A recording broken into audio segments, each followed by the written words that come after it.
Hi, Doug Franklin here, the LeaderTrex office. I want to talk to you today about my favorite leadership assessment, leadership type. I love doing this with students. It's so much fun. This focuses on, are you a doer, a mover, a thinker, or a relator?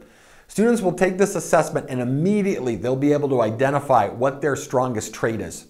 This will give them real insight into how they make decisions, how they interact with other people. It'll give them insights into their relationship with their parents. These four personality styles will really help them understand how they face daily problems and how they deal with things.